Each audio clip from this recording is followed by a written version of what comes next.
전도서 3장 9절부터 15절까지인데요. 지금까지 우리 나온 이야기가 보면 다 헛되다 그런 이야기였습니다. 지혜도 헛되다. 지혜가 많으면 번뇌도 많다. 그런 이야기가 나왔고, 즐거움도 헛되다. 그런 이야기.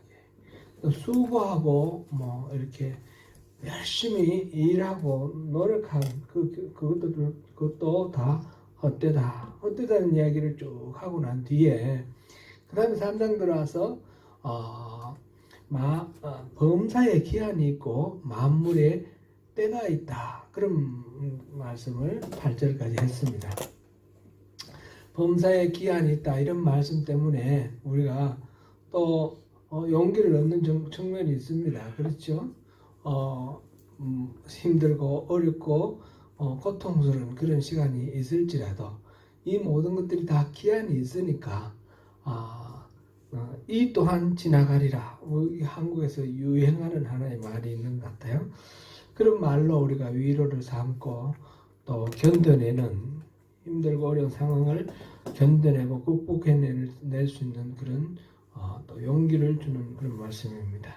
또한 천하 만사가 다 때가 있다. 이 말씀을 통해서 우리가 또 서로 비교하지 않고 자마다 고유의 가치 그게 있으니까 우리 조급해하거나 또 뭐 이렇게 남을 평가하고 이렇게 판단하거나 이렇게 하지 않고 저마다의 가치와 또 귀중함을 존중하는 그런 우리 삶을 살 수 있는 그런 또 중요한 그런 말씀이다 이렇게 생각됩니다.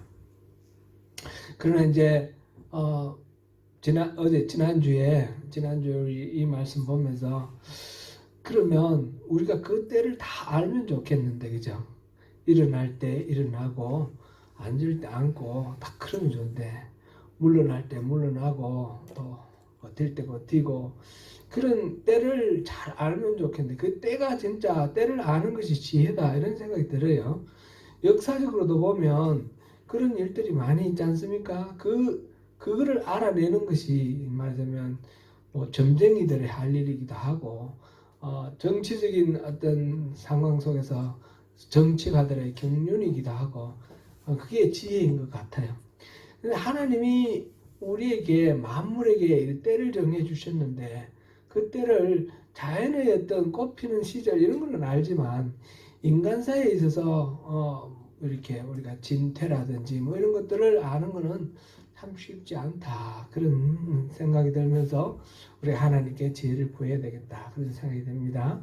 그런데 이 때를 지금 모든 걸 헛되다 얘기하고 때를 말씀하셨어요. 그리고 때는 우리가 알 수가 없는 것이 대부분인데, 그러면서 이 속에서 우리가 이 전도자는 우리에게 삶의 어떤 의미를 발견하기를 원하실까 그런 궁금증이 듭니다. 그래서 이 때가 있다, 천하 만사에 다 때가 있다라는 말씀 이어서 나오는 그 말씀이 오늘 9절인데 9절 다시 한번 읽어볼까요? 일하는 자가 그의 수고로 말미암아 무슨 이익이 있으랴. 그 다음에 10절 또 한번 읽어봅니다. 하나님이 인생들에게 노고를 주사 애쓰게 하신 것을 내가 보았노라. 수고하고 애쓰고 노력하는 그것들에 대해서 지금 이야기를 하고 있습니다. 수고는 앞에서 뭐라 그랬습니까? 수고하는 것들은 다 헛되다 그랬지 않습니까? 2장 18절 하나만 읽어보시죠. 내가 해 아래에서 내가 한 모든 수고를 미워하였노니 이는 내 뒤를 이어지에게 남겨지게 하였느니라. 수고한 게 다 헛되더라는 거죠. 수고한 것들을 그 결실을 자기가 다 누릴 수 있으면 좋겠는데 수고한 사람 따라 있고 누리는 사람 따라 있고 이게 이 세상의 이치더라는 거죠. 꼭 그런 걸 아니라 할지라도 수고를 자기가 누린다 할지라도 그것조차도 헛되다 한 것이 앞에서 나온 이야기인데, 지금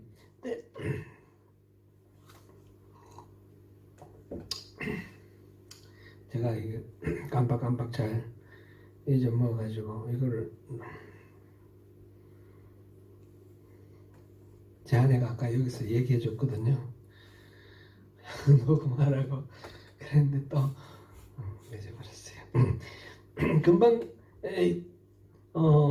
헛되다 얘기하고 때를 얘기하고 그 다음 또 수고를 얘기했어요.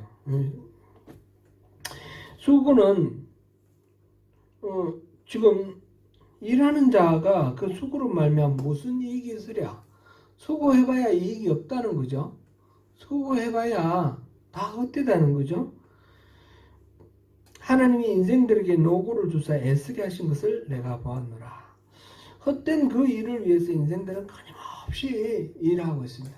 개미가 일하는 것처럼 부지런히 일하는데 이게 개미집 이렇게 발견해가지고 이렇게 자기들이 모아놓은 거 다 싹 없애버려보세요.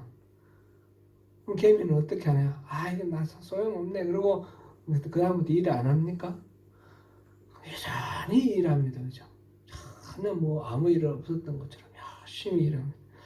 그 개미들이 그렇게 끊임없이 일하는 것처럼 우리 인생도 보면 뭘 하다가 잘 되면 잘 된 대로 열심히 일하고 못 되면 안 되는 대로 또 열심히 일하고 끊임없이 이거 하다가 안 되면 저거 하고 저거 하다가 안 되면 이거 하고 때로는 좌절해서 뭐 이렇게 술도 퍼먹고 퍼질러 앉았지만 그러나 영원히 그렇게 있는 사람은 거의 없어요. 아주 극히 드물지. 또 일어나서 다시 털고 또 도전하고 또 도전하고 이게 인생들인데 참 이게 수고의 이익이 무엇이냐 그리고 일의 그 때가 있다 기한이 있다 목적과 어떤 일의 그 때가 정해져 있다 때가 정해져 있고 목적이 정해져 있다 이러면 조금 운명론적인 것 같지 않습니까? 다 정해져 있는데 내가 열심히 일하나 안 하나 이게 이루어질 때가 있고 이게 실패할 때가 있다 그러면 내가 열심히 일하고 실패하면 더 어렵잖아요. 이렇게 다 정해져 있는 것 같은데 그런데 또 수고를 이렇게 하고 있는 이게 참 하나님이 우리를 그렇게 만들어 놓으셨다는 거예요. 계속 일하게 지치지 않고 계속 일하도록 그렇게 만들어 놓으셨어요. 이거는 처음에 우리가 지난번에도 우리 봤듯이 처음에 우리가 일하고 수고하는 이거는 축복이었어요. 에덴 동산에서 아담에게 그 에덴 동산을 주시면서 이 땅을 정복하고 다스리라 하셨고 그래서 만물들의 이름을 다 아담이 이름 부르는 대로 다 그 이름이 되었습니다. 동물들도 다 줄줄이 아담 앞에 가서 자기 이름 받으려고 줄줄이 오는 등 이거 뭐 꼭 그런 식은 아니겠지만 우리 머릿속에 떠오르는 어떤 이미지가 그렇습니다. 모든 것들을 다 이렇게 다스리고 정리하고 그리고 또 농사도 지었지 않습니까? 땅을 경작했어요. 에덴 동산에서. 그렇게 하는 모든 것들이 너무너무 기쁜 하나님 주신 축복이었는데 그런데 이 선악과를 따먹고 난 뒤에 범죄하고 난 뒤에는 이 노동이 고통이 되어버리고 징계가 되어버린 거예요. 그 평생도록 내 평생에 수고하여야 그 소산을 먹을 것이다. 그렇게 하느님이 말씀을 하셨습니다. 이 수고한 것들이 다 헛되게 된 이유가 바로 이 죄 때문에 범죄 때문에 그런 거죠. 범죄 이전에는 그 노동하는 것 자체가 기쁨이었고 그 모든 결실이 다 그대로 다 누릴 수 있는 그런 결과로 돌아갔는데 이제는 그렇지 않고 열심히 일해봐야 결실이 제대로 나오지도 않고 또 나온다 하더라도 지금 지난번에 수고도 헛되다 하는 것 중에 가장 큰 원인은 자기가 열심히 일했는데 누리는 거는 다른 사람이다 그런 얘기가 있었어요. 그런 식으로 대표되는 뭔가 한 가지 요인이 있었어요. 지혜자나 우매자나 다 똑같더라. 그 이유가 뭡니까? 뭐 때문에 그래 됐습니까? 죽음입니다. 죽음. 인간은 한계가 있는데 죽음 앞에 어떤 누구도 거기서 거역할 수 없는 죽음 앞에 무력한 그런 존재라는 거죠. 그러니까 이 수고가 가치가 없고 수고가 헛되고 그런 이유가 가장 근본적인 이유가 죽음이라는 겁니다. 열심히 일해봐야 결과적으로 자기가 충분히 누리지 못하고 또 이렇게 다른 사람에게 이렇게 그 누릴 거를 넘겨주게 되고 최근에 이제 이건희 한국의 삼성 그 이건희 씨가 이제 사망을 하고 그다음에 뭐 이 유산을 상속하는 이런 게 뉴스에 계속 나오는 걸 보면서 그분의 재산이 어느 정도 되나요? 잘 모르겠어요. 어마어마하죠. 어마어마하게 재산을 모아놨는데 이분이 다 자기가 썼나요? 아파가지고 쓰러졌는데 쓰러지고 난 뒤에는 이 사람 식물 인간이 되었고 공식적으로 식물 인간은 한 4년 반이나 이래 됐는 것 같은데 실질적으로 뭐 소문으로는 뭐 그 전에 이미 뭐 절명했다 이런 얘기도 있고 막 온갖 얘기들을 헛된 뭐 많은 소문들이 있는데 어쨌든 간에 그렇게 많은 돈이 그 사람의 생명을 연장할 수가 없어요. 그렇게 많은 돈을 자기가 다 쓸 수 있는 것도 아니에요. 대표적으로 그렇게 돈 많은 사람들 한번 생각해 보면서 우리는 쓸 것도 모자라지만 그런 거를 수고가 헛되다라는 그 이야기의 가장 큰 이유가 바로 죽음이다라는 것을 우리가 한번 짚어보면 좋겠습니다. 죽음은 정말 잔인한 것 같습니다. 너무 무차별적이고 또 예고도 없이 느닷없이 다가오는 그런 죽음이 너무 많지 않습니까? 지난주 화요일 날 있었던 일인데 지난 주말에 제가 뉴스를 보다 하니까 제가 이제 그 버스 운전하는데 패신저로 타는 학생 하나가 죽었어요. 13살짜리인데 올버니 주니어 하이스쿨 다니는 아이인데 인터미디엇이죠. 13살이면 작년에 아마 인터미디엇 들어간 것 같고 원래 이제 두 번째 해 같아요. 얘가 집에 불이 나가지고 아빠랑 같이 이렇게 사망을 했다는 그런 뉴스가 이렇게 나왔는데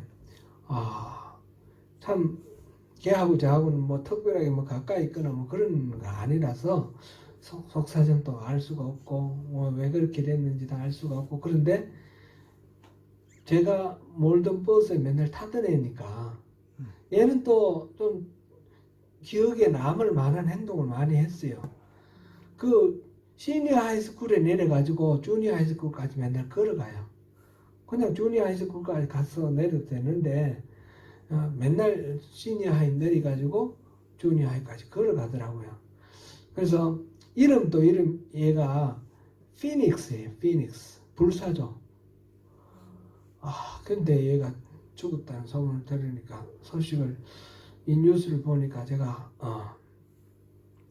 저하고 뭐 어떤 특별한 어떤 관계도 아니지만 너무 가슴이 묵묵해지고 울컥해지고 이 아이의 일생 참 많은 이야기들이 있을 것 같이 생각됐는데 거기서 딱 끝나버린다는 게 참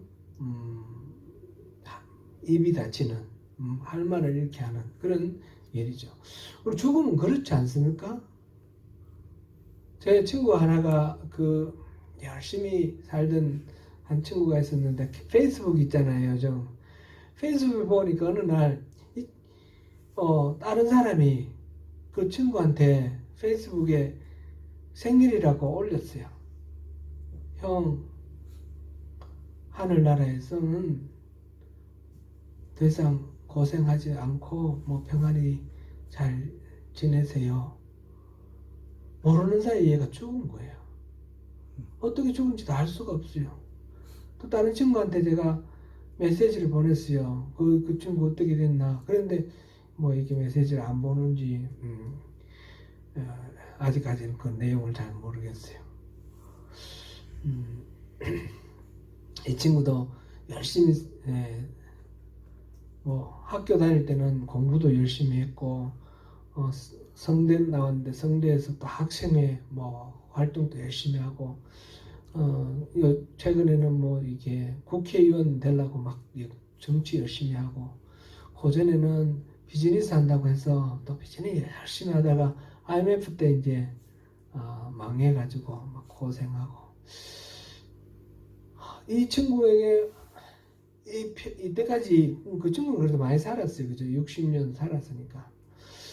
그 파란만장한 인생, 그런 것들이 막 지나가면서 앞으로 이 사람이 더 해낼 수 있는 그런 어떤 미래가 떠올라지는데 어느 순간 이렇게 또 비보를 이렇게 듣게 되었습니다. 우리 인생이 그런 것 아닌가. 제가 전에 있던 교회에서 이런 말을 했어요. 저는 설교하다가 죽겠습니다. 그랬더니 집사님이, 안수 집사님이 나중에 설교 끝나고 난 뒤에 목사님 절대로 그런 생각을 하지 마세요. 그렇게 되면 모든 성도들이 다 트라우마에 빠집니다. 조용히 안 보이는 데서 잘해주고야지. 저는 여기서 그냥 막 설교하다가 죽으면 제일 좋을 것 같은데 그게 아니더라고요. 제 죽음은 어떤 모양으로 될지 누가 알아요, 그죠? 아무도 모르죠. 네. 죽음을 얘기하는 것 자체가 좀 이렇게 좀 조심스럽기도 할 정도로 그렇습니다. 근데 이 죽음의 횡포 앞에서 아무런 방법도 없고 아무런 대책도 없는 것입니까? 우리 그리스도인들 하나님의 백성도 죽음 앞에는 아무런 대책이 없는 것입니까?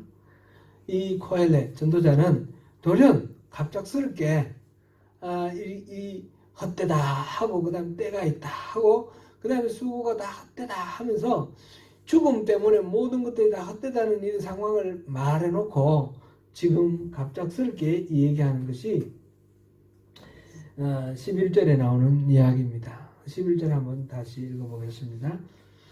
하나님이 모든 것을 지으시되 때를 따라 아름답게 하셨고 또 사람들에게는 영원을 사모하는 마음을 주셨느니라. 그러나 하나님이 하시는 일의 시동을 사람으로 청량할 수 없게 하셨도다. 아멘.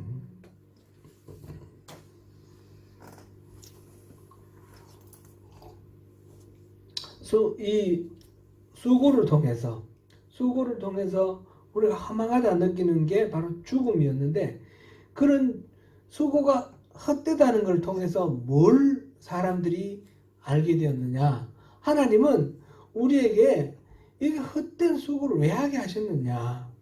그런 것을 우리 질문해 볼 수 있겠죠. 왜 그렇게 하게 하셨을까요? 영혼을 사모하게 하려고.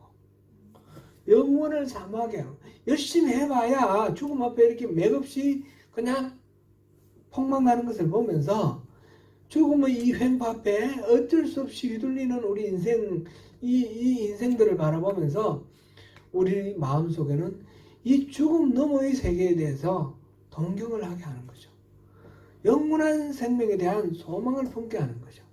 영혼을 사모하게 하기 위해서 하나님은 이 수고의 헛됨을 우리에게 보여주셨다라는 것입니다. 영혼은 무엇입니까?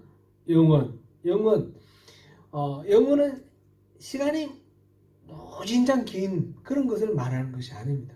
우리 영혼이라 그러면 시간이 무진장 긴 게 떠오릅니다. 100년도 아니고 1000년도 아니고 1000년, 만년, 억년, 그 다음에 조년, 뭐 경년, 그러면 영혼이 될까요? 영혼이라는 건 그보다 더 긴 것 같아요. 그죠? 푹한한 그런 시간의 길이, 이거를 생각되는데, 그건 잘 모르겠어요. 우리가 살고 있는 이 세상은 한 몇 년 정도 됐나요? 만들어진 지? 뭐 이게 어떤 사람들은 성경에 나오는 여기에 아담부터 시작해서 이게 나이를 전부 보태가지고 6천 년 됐다. 그렇게 이야기를 하는데 그런 식으로 연대를 따질 수는 없어요. 그렇게 믿을 필요는 없어요. 그래야만 성경대로 우리가 신앙 갖는 거다. 거기 보면 우주 화성 뒤인가 토성 뒤인가 어디에 이 블랙홀 같은 작은 웜홀이 있어서 거기에 갔다 오는데 그 웜홀 거기는 굉장히 밀도가 높은 거죠. 블랙홀은 밀도가 아주 높은데, 그죠? 거기에 갔다가 돌아왔는데 이쪽에서는 몇십 년이 지나갔는데 그 갔다 온 우주 여행한 사람은 몇 년밖에 안 지나간 거예요. 그런 식으로 시간의 길이가 다르더라는 거죠.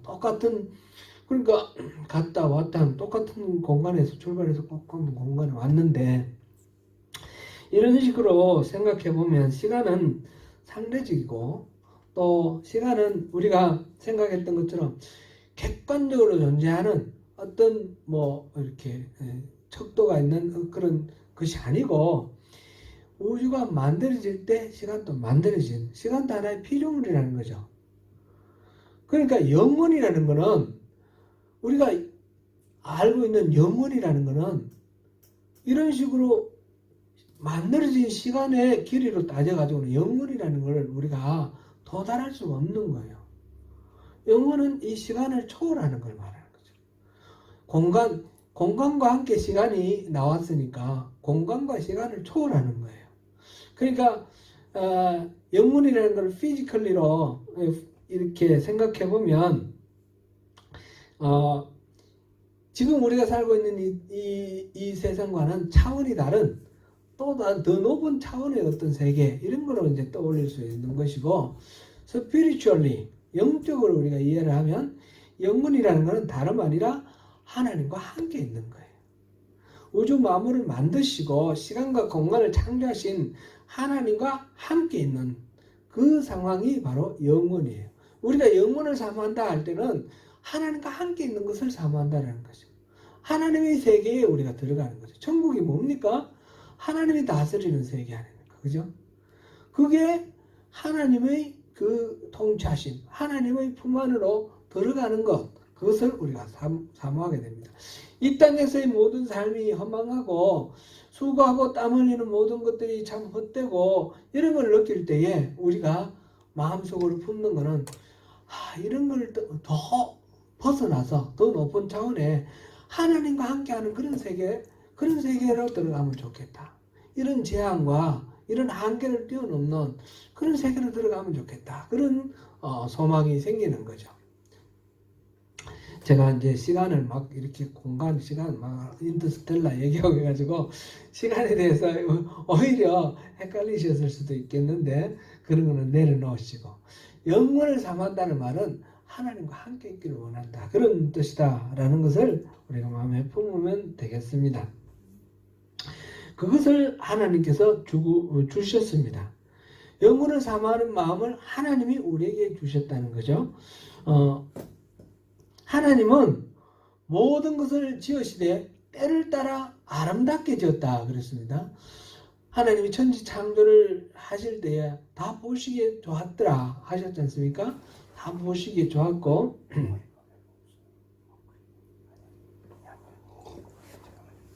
괜찮습니까? 괜찮습니다. 네. 하나님의 창조는 선하고 완전하고 보시기에 좋았습니다. 죄를 지음으로 인간의 선한 창조 질서가 깨뜨려졌고 결과적으로 삶은 허무하게 되었습니다. 그래서 이 수고한 것들이 허무해진 것은 기본적으로 죄에 대한 징벌이죠. 그리고 죄에 대한 징벌이지만 죄에 대한 징벌로 하나님은 우리에게 벌 주시는 것으로 끝내는 것이 아니라 이걸 통해서 죄의 실상을 보게 하시고 이것을 통해서 우리 인생의 한계를 보게 하시고 이 징계를 통해서 이 수고와 이 고통, 허무함을 통해서 영혼을 마음속에 품게 그렇게 해주셨다라는 것입니다. 그러니까 두 번째로 우리가 또 볼 부분은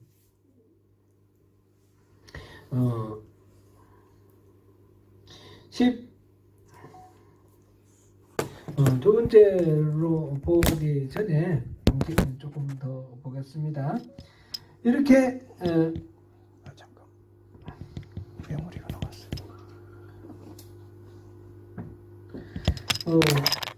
영혼을 사모하는 마음을 주셨는데 그러나 11절 끝에 하나님이 하시는 일의 시종을 사람으로 측량할 수 없게 하셨도다. 우리가 다 알 수는 없다.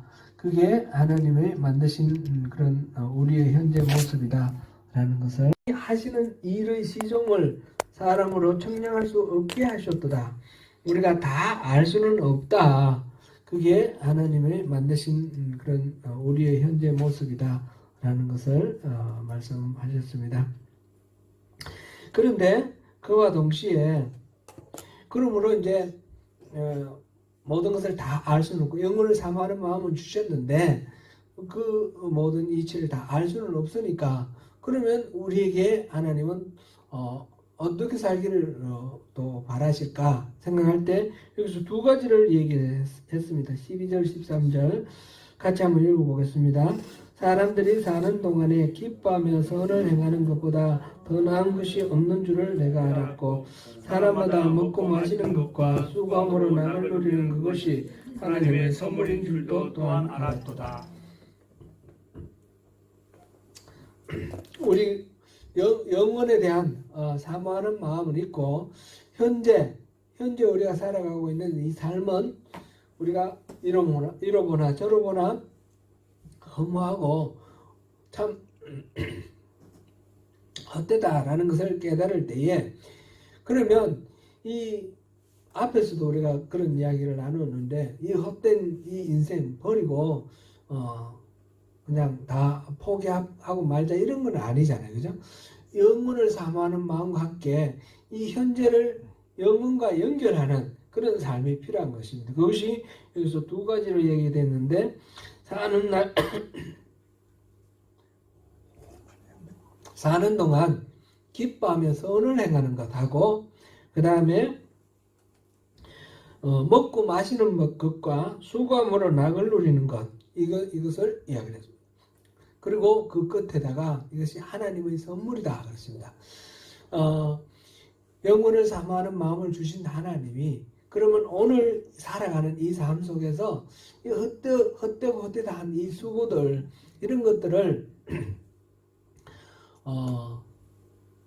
그 상태 그대로 우리 주어진 그 상태 그대로 또 누리면서 살아가도록 하시는 것이 하나님이 우리에게 허락하신 선물입니다. 현재가 바로 가장 값진 것이다라는 거죠. 이게 이제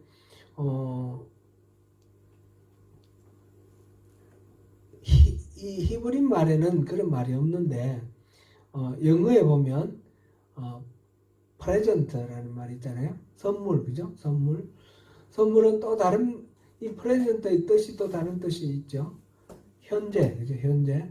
바로 현재가 바로 하나님이 주신 선물이다. 이렇게 이제 또 해석하는 그런 것도 참 재미난 해석인 것 같아요.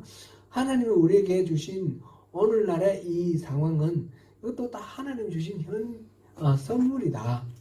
그래 내게 어렵고 힘들고 부담스럽고 고통스러운 그런 상황이 펼쳐질지라도 그 속에서 하나님은 내가 이것을 즐기고 누리면서 이 속에서 선을 행하고 기뻐하면서 또 이 삶을 낙을 누리면서 살아가기를 원하시는 것이 하나님의 마음이다. 이렇게 볼 수도 있겠죠.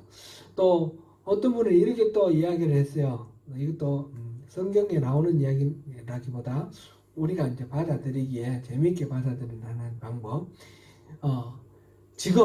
지금이라는 것은 가장 귀중한 보석이래요.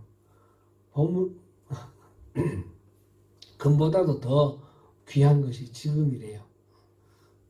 말 됩니까? 금보다 은보다 더 비싸고 더 귀중한 게 지금이래요. 금 중에 지금 가장 값진 거. 뭐 재밌게 그렇게 또 생각하면 되겠고요. 두 번째로 우리에게 또 지금 이 오늘 본문에서 말씀하시는 것은 14절입니다. 하나님께서 행하시는 모든 것은 영원히 있을 것이라 그 위에 더할 수도 없고 그것에서 덜할 수도 없나니 하나님이 이같이 행하심은 사람들이 그의 앞에서 경외하게 하려 하심인 줄 내가 알았도다. 이제 이런 것을 바라보면서 깨닫는 것은 하나님의 계획은 영원하다라는 것입니다. 하나님의 계획이 영원하기 때문에 내가 어떻게 해서 하나님의 계획을 변경시킬 수도 없습니다. 더 할 수도 없고 덜 할 수도 없고 있는 그대로 하나님의 계획을 그대로 받아들일 수밖에 없는 그런 것이라는 것이죠. 그리고 이제 있는 것이 옛적에 있었고 장래에 있을 것도 옛적에 있었나니 해 아래 새로운 것은 없다. 이 말씀하고 같은 말씀이에요. 하나님은 이미 지난 것을 다시 찾으시리라. 창조주신 하나님에 대해서 피조물인 인간이 마땅히 취할 태도가 무엇인가? 이거는 경외심이다 그랬습니다. 우리 인간이 하나님의 그 섭리와 그 계획에 보탤 수도 없고 뺄 수도 없고 그런 상황, 그런 하나님을 바라보면서 우리는 두려워할 수밖에 없고 경외할 수밖에 없다라는 것입니다. 영원하신 그분 앞에서 유하는 인간 자신의 한계를 인정하는 겸손함과 절대에 대한 경외심을 가지고 하나님의 뜻에 우리가 복종해야 된다 하는 것입니다. 오늘 이 본문에서 지금 우리가 찾을 수 있는 것은 두 가지입니다. 하나님께서 우리 인생의 여러 가지 일들 이거 다 헛되다라고 전도자가 말한 콜렛이 헛되다라고 말한 그 모든 것들 지혜도 그렇고 수고도 그렇고 뭐 대자연도 그렇고 모든 것들 그 모든 것들 하나님이 정한 때가 있고 기한이 있다 이 말씀을 하시면서 그러면 우리는 숙명론에 빠져서 아무것도 못하고 그러면 우리 인생을 포기해야 할 것인가 버려야 할 것인가 그런 질문을 하는데 그게 아니라 이 상황을 바라보면서 우리가 이렇게 우리가 헛되다고 할 때 어쩔 수 없이 우리가 굴복했던 그 죽음의 세력을 넘어서 영원을 사모하게 하는 영원에 대한 사모함 그것을 우리에게 깨닫게 하셨고 영원을 사모하는 마음은 다르게 말하자면 하나님과 함께 하고자 하는 마음이라고 했습니다. 그리고 지금 하나님의 계획은 영원하다. 그게는 우리가 어쩔 수 없는 그런 초월적인 그런 부분이 있다라는 것을 깨달으면서 하나님 앞에 경외하게 하였다 그랬습니다. 그러니까 하나님과 함께하고자 하는 이 친밀함에 대한 동기와 이 경외함에 대한 동기 이 두 가지가 바로 말하자면 우리 신앙의 본질인 거예요. 신앙은 하나님을 친밀히 더욱더욱 가까이 하는 것 그리고 하나님을 경외하는 것 가까이 한다고 해서 하나님 함부로 대하면 그거는 우리가 큰일 나는 거죠. 하나님을 경외한다고 해서 우리 무수하고 두려워하고 멀리 떠나버리면 그것도 아닌 거죠. 이 친밀함과 경외함은 동전의 양면과 같은 거예요. 이거는 분리가 안 되는 거예요. 하나님에 대한 우리의 태도, 친밀함과 경외함은 분리가 안 되는 거예요. 그 두 가지를 지금 하나님께서 우리에게 우리 마음속에 그것을 주셨다는 거예요. 하나님을 영혼을 사모하는 마음을 주셨고 경외하게 하는 그런 마음을 우리에게 주셨다는 것입니다. 하나님 주셨는 것 우리가 어떻게 합니까? 우리가 감사함으로 기쁨으로 그것을 받고 그렇게 반응하는 거죠. 책임 있는 반응. 우리가 하나님을 경외하고 하나님을 친밀하게 가까이 다가가는 그런 방법은 무엇입니까? 우리가 계속해서 살펴볼 부분이지만 끊임없이 우리가 이게 신앙의 본질이라고 했으면 경외함과 친밀함 이 본질이라고 했으면 구체적으로 우리는 어떻게 그것을 달성해 나가고 이루어 나갈 것인가 그게 우리의 질문이 됩니다. 어떻게 해야 됩니까? 하나님을 찾아야 됩니다. 우리가 끊임없이 하나님을 찾고 하나님 우리에게 그 마음을 주셨잖아요. 주신 그 마음을 붙들고 우리가 하나님 앞에 나가는 것입니다. 하나님을 찾는다는 건 우리가 계속해서 기도하고 하나님에 대해서 묵상하고 성경 공부하고 그러면서 하나님에 대해서 알고 사랑하고 나아가는 것 이렇게 우리가 생각하면 되겠는데 그런데 여기서 주의할 것이 있습니다. 우리가 일반적으로 우리 대부분의 그리스도인들이 오류에 빠지는 거 하나님을 찾는다 열심히 찾는데 하나님하고 친밀함과 경외함 이것으로 나타나지 않는 그런 것들을 우리가 보는 거예요. 그거는 우리 여러 번 찾아봤지만 한 번 더 찾아봐요. 한 번 더 찾아보겠습니다. 히브리서 3장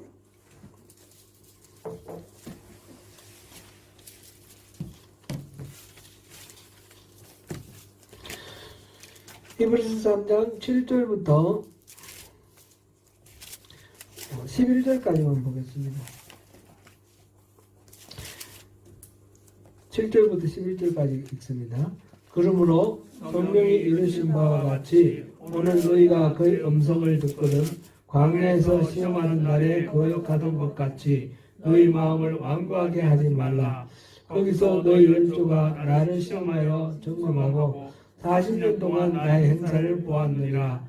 그러므로 내가 이스라엘에게 노하여 이르기를 그들이 항상 마음이 미혹되어 내 길을 알지 못하는도다 하였고 내가 노하여 맹세한 바와 같이 그들은 내 안식에 들어오지 못하리라 하였다 하였느니라. 아멘. 이 사람들은 누구예요? 출애굽한 이스라엘 사람들입니다. 그들은 40년 동안 하나님의 행사를 보았습니다. 그들은 하나님을 찾았습니까? 안 찾았습니까? 찾았습니다. 열심히 찾았습니다. 예를 들어서 홍해 앞에 도달을 했는데 뒤에서 이집트 군대가 막 쫓아옵니다. 그랬을 때 이 사람들은 어떤 태도를 취했습니까? 모세한테 가서 우리가 매장지가 없어서 여기서 죽게 하려고 우리를 이리로 끌고 왔냐 그러면서 모세를 막 비난하고 그리고 하나님을 원망하고 하나님을 외면한 게 아니라 찾았습니다. 그러면서 열심히 하나님께 구합니다. 이거를 어떻게든 좀 해결해 달라고. 나중에 보면 홍해를 건너고 난 뒤에 뭐 먹을 양식이 떨어졌을 때도 먹을 거 달라고 그러고 마시는 물이 없을 때는 물 달라 그러고 문제가 있을 때마다 하나님께 불평하고 아우성도 치고 하나님을 찾았습니다. 이런저런 형태로 하나님을 찾았습니다. 하나님을 찾는 게 문제가 아니고 그런 식으로 하나님을 찾아서는 결과적으로 하나님이 주시는 안식에 들어가지 못하는 거예요.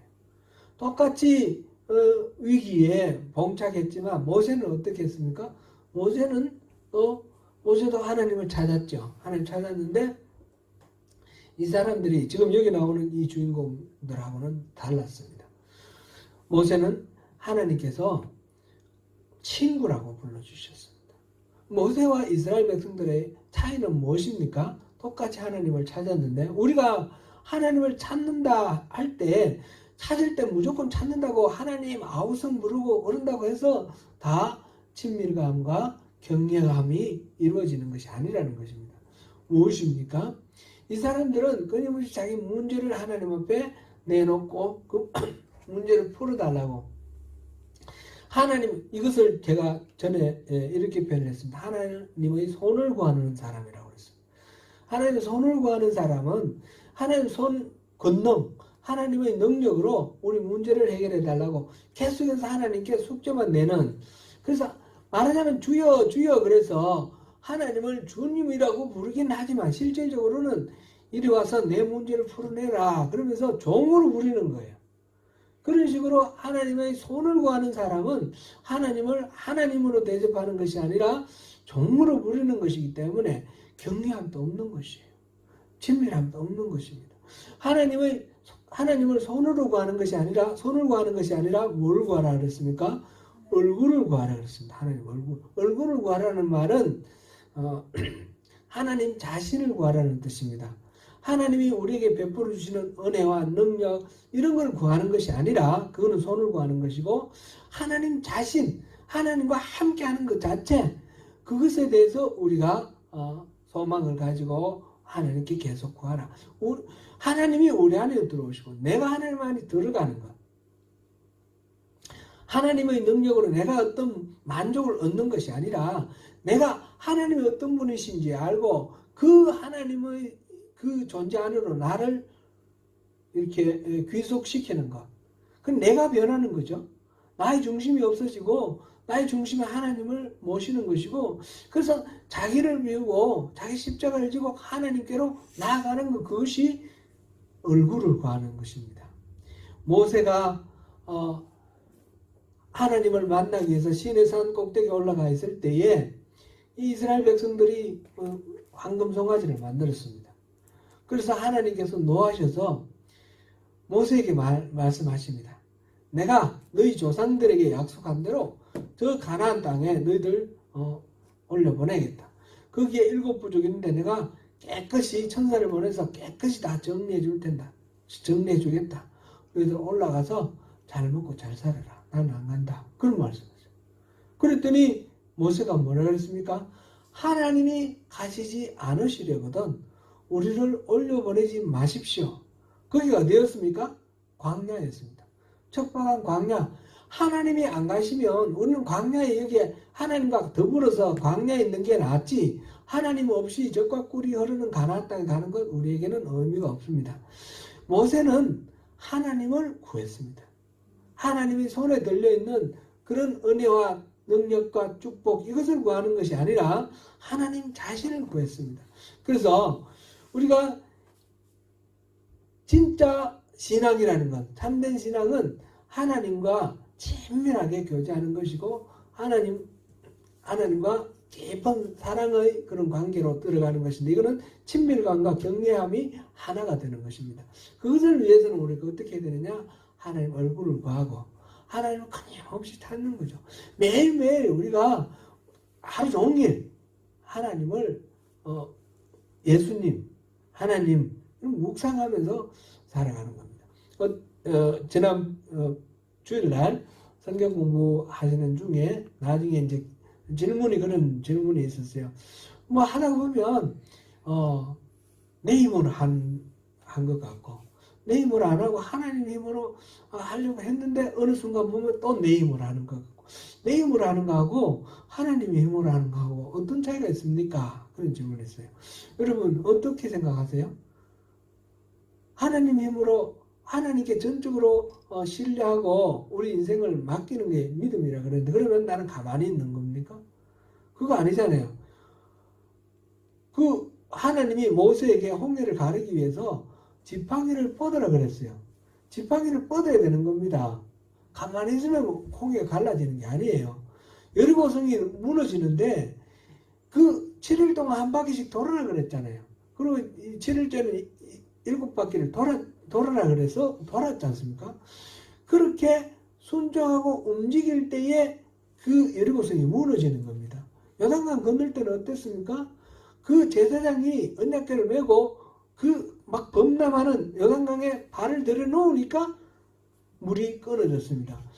가만히 있으면 되는 것이 아니라 하나님이 말씀하시는 대로 우리가 순종하고 나가야지 순종할 때에 하나님이 일해 주신다는 겁니다. 그 기적은 하나님이 베푸시는 것이지만 그 기적이 베풀어지기 위해서 우리의 순종이 필요한 것입니다. 엘리야가 기도하니까 가뭄 3년 반의 가뭄이 끝나고 비가 내렸는데 하나님이 비 내리겠다고 하시고 엘리야에게 기도하라 하셨고 엘리야가 기도를 하니까 비가 온 거예요. 그러니까 하나님이 하시는 거 이거는 엘리야가 한 게 아니고 우리가 계속해서 살펴본 히브리서 11장의 믿음의 주인공들 그 사람들이 한 일이 아니라 하나님이 하신 일이에요. 그렇지만 하나님이 이 사람들을 아무 일 안 하는데 그냥 해주신 게 아니에요. 항상 하나님이 일하실 때에 그들은 하나님 일하심에 순종하면서 같이 이렇게 동참을 하였습니다. 그러면 우리는 우리의 삶 속에서 내가 일하는 거하고 하나님이 일해 주시는 거하고 어떻게 차이가 나는 겁니까? 우리는 대부분의 경우를 보면 우리가 계획 세우고 우리가 열심히 일하면서 하나님 이거 해주세요. 그렇게 말하는 거죠. 때로는 하나님도 잊어버리고 내가 열심히 하는 거죠.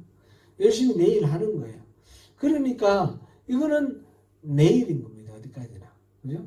하나님이 지혜 주시고 하나님이 인도해 주시는 거기에 우리가 동참하면서 그리고 그 하나님이 뭘 원하시는지 모를 때는 끊임없이 하나님을 묵상하며 구하면서 하나님 지혜를 구하고 하나님이 알려주시고 인도해 주셔야만 제가 이 일을 할 수 있습니다. 계속해서 하나님과 교제하고 대화 나누는 가운데 하나님의 인도하심을 받을 때는 그 일은 하나님의 일이 되는 것입니다. 하나님의 일과 내가 하는 일의 차이는 내가 하나님을 의식하고 하나님께 구하느냐 그렇지 않느냐 거기에 달려 있고요. 또 내가 원하는 대로 다 정해놓고 하나님께 그 일방적으로 도와달라고 하는 것 이거는 손을 구하는 거잖아요. 그거를 우리가 의식하면서 주님이 우리 삶 모든 영역에서 우리를 인도하시고 이끌어 가시고 그렇게 해주시기를 우리가 또 구하고 또 승리해야 되겠습니다. 오늘 보니까 우리에게 우리 인생의 한계를 보여주시고 이렇게 헛되다 모든 게 헛되다 때가 있다 정한 기한이 있다 마치 운명론적으로 우리가 어쩔 수 없을 것 같은 그런 한계 상황을 보여주시면서 이 코엘렛 이 전도자는 그 가운데서 하나님의 의도가 있다는 것을 보여줬습니다. 그 하나님의 의도는 영원을 사모하는 마음을 우리에게 주시고자 하는 마음 그리고 하나님의 그 영원함을 바라보고 경외함을 갖도록 우리에게 주시고자 하는 그런 두 가지 의도로 우리에게 이런 한계상을 주셨다. 그렇게 말씀하셨습니다. 영혼을 사모하는 마음, 친밀함, 그리고 경외함. 이게 바로 신앙의 본질이고 이 마음을 하나님 우리에게 주시는 것입니다. 이니셔티브는 하나님께 있습니다. 그랬을 때 우리가 책임 있게 우리가 반응하는 것. 하나님께 그 은혜를 주신 은혜를 감사하면서 순종하는 마음으로 나아가고 하나님 얼굴을 구할 때에 하나님께서 우리에게 그 복을 충만하게 내려주실 줄 믿습니다.